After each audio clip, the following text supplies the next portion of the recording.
درود بینندگان عزیز، سوالات تاجیکستان و جهان را استودیوی مرکزی رادیو آزادی پیشنهاد شما میکنیم. من شالای گلخوجه هستم و نخست توجه نمایید به سرخط موضوع برنامه امروز 7 ایول. پروازهای چارتری از شهرهای روسیه به تاجیکستان ادامه دارد. هم شکایت و هم تعریف شهروندان زیاد است. کارشناسان توجیک در قبول قانون مجازات برای بین‌قابی و خبر نادرست وکیلان گپدرو را عیبدار میکنند.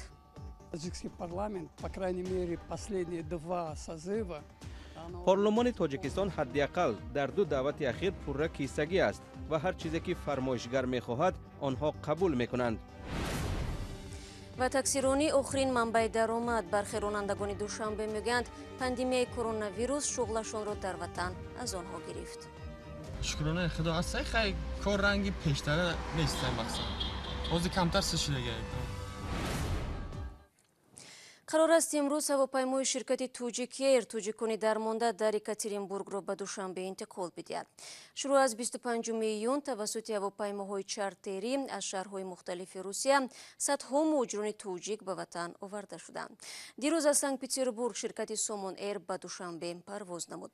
یکی از مسافران داخل هواپیما نوار فرستاد که در آن دیده می شود اکثریت زنان و کودکان و افرادی بیمار و پیرانسال هستند. این در حالی است که بعضی از مهاجران ترتیب بازگردانی شهروندان را به وطن تنقید میکنند. روز گذشته سفیر تاجیکستان در روسیه ضمن صحبت اختصاصی با رادیو آزادی گفت توسط این پروازها قشر آسیب‌پذیر به تاجیکستان رسانیده میشوند. سفیر همچنین از شهروندان دعوت کرد خود را طریق پشت الکترونی نامنویس کنند. پیشتر نمایندگی تاجیکستان اعلام کرده بود که نامنویسی مستقیم را قطع نموده است، اما با این وجود امروز نیز نزد بینای سفارت در مسکو پر ازدحام بوده است. با وجود دعوت سازمان‌های بین‌المللی حقوق خبرنگاران، رئیس جمهوری تاجیکستان هفته گذشته رضایت داد که برای نشر اخبار نادرست درباره کرونا ویروس ساکنان و خبرنگاران و رسانه‌ها را جریمه بندند. منظور از اخبار غلط چیست و آن را چگونه معین می‌کنند هنوز معلوم نیست، اما به قول همصحبتان همکاران ما از تلویزیون نستایش وریمیا این قانون یقیناً برای بستن دهان هاست. تغییرات به قانون برای بین‌قابی و اخبار غلط بدون بررسی عموم و با نظرگیری افکار جامعه از طرف پرزیدنت تاجیکستان امضا شد.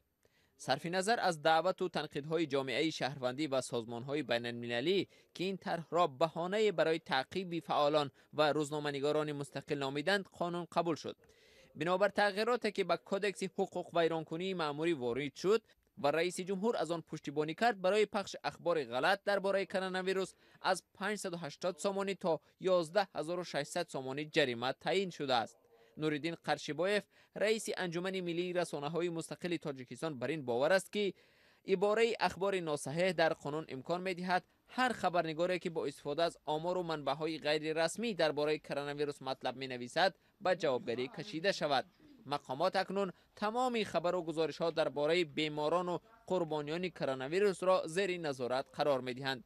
به اندیشه قرشبایف این تغییرات یک ضربه سخت به آزادی بیان و باز قدم برای بیشتر کردن سنزور است.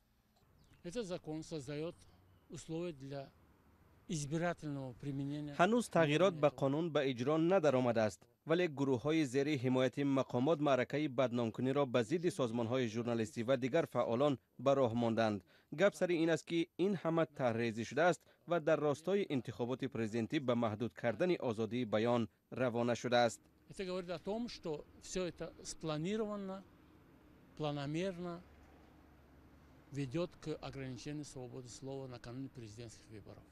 تحلیلگر عبدالملک قادیروف میگوید این بار اول نیست که مقامات کشور خلاف پیشنهاد و اندیشه های جامعه قانون قبول میکنند و پرزیدنت هم به آن رضایت میدهد.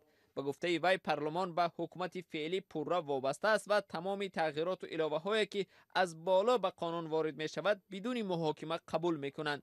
قانون ها هم به گفته این تحلیلگر برای منصبداران قبول می شود، نه به منفعت مردم عادی.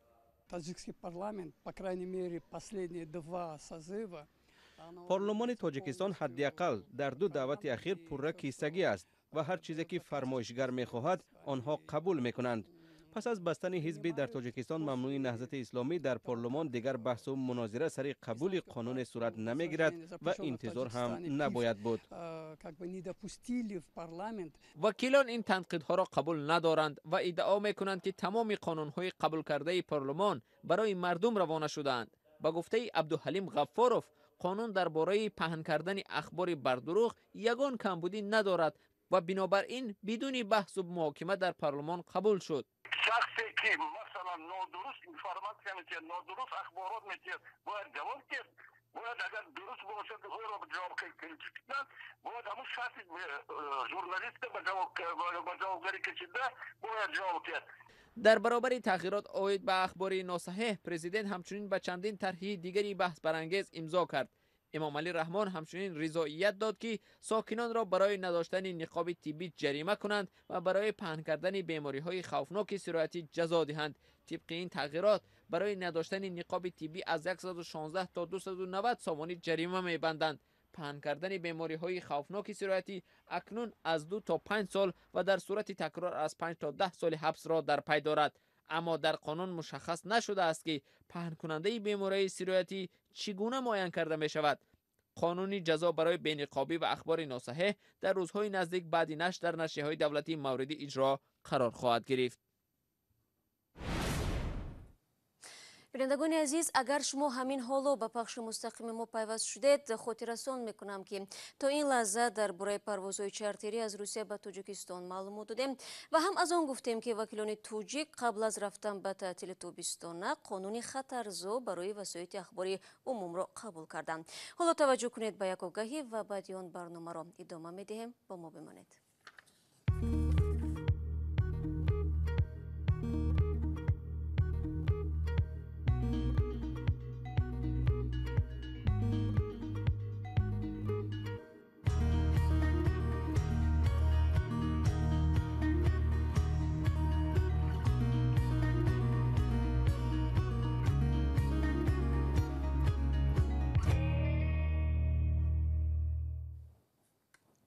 شما برنامه خبری رادیو آزادی رو تماشا دارید. مقامات آمریکا تصمیم گرفتن موقتا حضور یک گروه از دانشجویان خارجی در این کشور را محدود کنند. آنها باید ایالات متحده آمریکا را ترک نمایند. محدودیت بنابر پاندمی کرونا ویروس راه اندازی شده است و میتواند هزاران دانش آموز را فرا بگیرد. بعضی از تحلیلگران میگویند بنابر آنکه مرز اکثر کشورها بسته است، بازگشت دانشجویان به وطنهایشان مشکل خواهد بود. ادامه موضوع در گزارش اسکندری خوجه میرزاده. به زودی دانشجویان خارجی که در دانشگاه‌های ایالات متحده آمریکا آنلاین یا خود تنها توسط اینترنت تعلیم می‌گیرند، مجبور خواهند شد که این کشور را ترک کنند. یک عده دانشگاه‌های معروف ایالات متحده آمریکا و از جمله دانشگاه هاروارد اعلان کردند که در سال خانشی 2020-2021 جریان تعلیم را تنها در شکل آنلاین پیش خواهند برد. روز دوشنبه اداره مهاجرت و گمرک ایالات متحده آمریکا گفت آن دانشجویانی که تنها آنلاین تعلیم می‌گیرند باید کشور را ترک کنند. به قبل همین منبع خواهشمندان می توانند با مشورت شخصی به دانشگاه‌های دیگر گذشته تحصیل را در شکل به اصطلاح کلاسیکی ادامه دهند. اداره مهاجرت و گمرک هشدار داده است دانشجویانی که این دستور را اجرا نمی‌کنند احتمال از ایالات متحده آمریکا اخراج خواهند شد. تا حال معلوم نیست که این اقدام به چه مقداری از دانشجویان خارجی مقیم ایالات متحده آمریکا تأثیر خواهد داشت. خاطر نشان شده است که این دستور به دانشجویانی که در درس‌ها شخصاً حضور دارند تأثیر نخواهد داشت. دانشجویان خارجی که اکثراً تحصیل را پره از جیب خود پرداخت می‌کنند، یکی از منبع‌های مهم درآمد دانشگاه‌های ایالات متحده آمریکا میباشد. دستور در مورد ویزا استودنتی تصمیم نوبتی مأموریت پرزیدنت ایالات متحده آمریکا دونالد ترامپ است که هدف آن محدود نمودن مهاجرت قانونی و غیر قانونی در دوره سرایت سراسری کرونا ویروس می باشد. ماه گذشته حکومت ایالات متحده آمریکا تقدیم روادید یا خود ویزای کاری به نمایندگان یک عده اختصاص‌ها را متوقف کرد و ابراز داشت که آنها در حال رقابت با شهروندان ایالات متحده آمریکا قرار دارند. همین گونه حکومت ایالات متحده آمریکا با اشاره به نگرانی‌های بهداشتی قبول پناهندگان در مرز با مکزیک را متوقف کرده است. салом, агар хату хабар мехоҳед мо дорем. навиди бомдодӣ, сархати хабарҳо, ахбори тоҷикистон ва ҷаҳон, гузоришҳо ва таҳлилҳо. чӣ мегузарад ва чаро? донистан фаҳмидан аст. замима ё апи моро бигиред. барномаро идома медиҳем. моҳои ахир теъдоди ҳарчи бештари сокинон дар душанбе барои пешбурди зиндагӣ таксирониро интихоб мекунанд. дар гузашта дар пойтахти тоҷикистон таксиҳои маъруф ба сесомонӣ фаъол буд ки муштариёнро аз як гӯша ба гӯшаи дигари шаҳр мерасонд. баъдан шаҳрдорӣ ба хотири танба нашудани мошинҳо дар роҳҳои марказӣ ҳаракати таксиҳои сесомониро манъ кард. барод юсуфӣ мегӯяд зоҳиран ҳоло бо афзудани таксиҳо мушкилоти танбашавӣ ва садамаҳои нақлиётӣ дар роҳҳо дубора рӯ задааст. дар замони буҳрони пандемияи коронавирус хадамоти таксӣ ягона ҷойи кор барои муҳоҷирони меҳнатӣ дар ватан дармонда ва сокинони бекор дар шаҳри душанбе шудааст.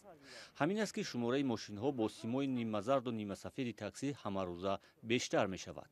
пештар ман дар муҳоҷират будам, дар Россия будам. Савдо мекардам магазинда.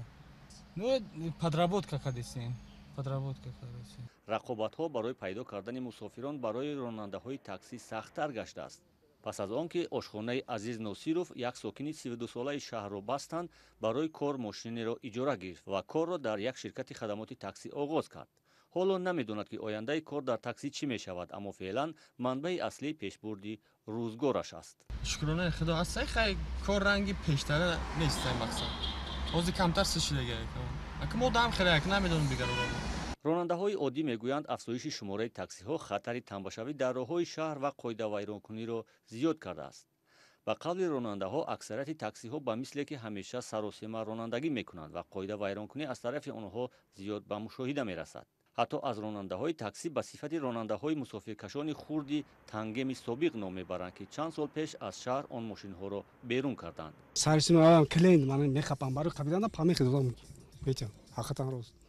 خطرناک برای دیگران. خانه‌شون خطرناک است. بسیار خونگی است، بسیار خونگی هستند. خونگیش همه نمی‌تونن. آن خونگیش بسیار خیلی. ҳоло дар шаҳри душанбе расман 11 ширкати хадамоти таксӣ фаъол аст ки бештар аз 2250 мошини сабукравро дар ихтиёр доранд.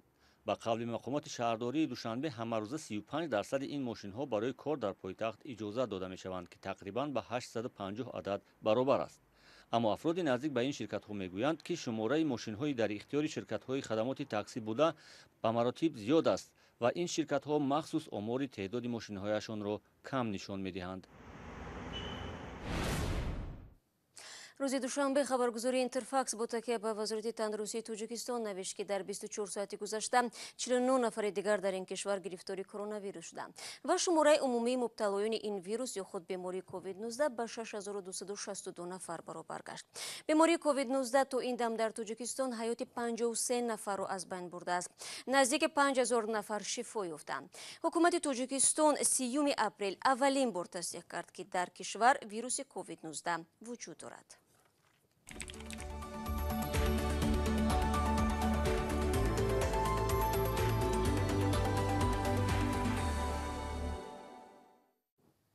ба як хабари дигар, наздики 60 хонаи сокинони чордеҳа дар ҷамоати Ширинчашмаи ноҳияи Тоҷикобод дар заминларзаи нисфи рӯзии 4 июл осеб дидааст. пажӯҳишгоҳҳои зилзилашиносии ҷаҳон хабар дода буданд ки маркази заминларза 50 километр дуртар аз минтақаи Рашт буда, нирӯи он дар марказаш 5 ва дар шаҳри Душанбе 3 дараҷаи Рихтерро ташкил додааст. мақомоти ноҳияи Рашт рӯзи 6 июл ба радиозудӣ гуфтанд ки ҳоло зарари расида аз заминларзаро ҳисоб доранд.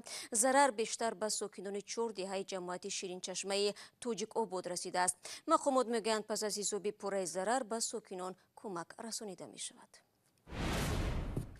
ин матлаби охирини барномаи имрӯз буд. сипос ки то ин дақиқаҳо моро ҳамроҳӣ кардед. бинандагони азиз, то суҳбати баъдӣ метавонед роҳат аз вебсайти Радиои Озодӣ истифода баред ва чун ҳамеша наворҳои ҷолиб дар Озодӣ видео канали мустақими мо дар YouTube гузошта мешавад.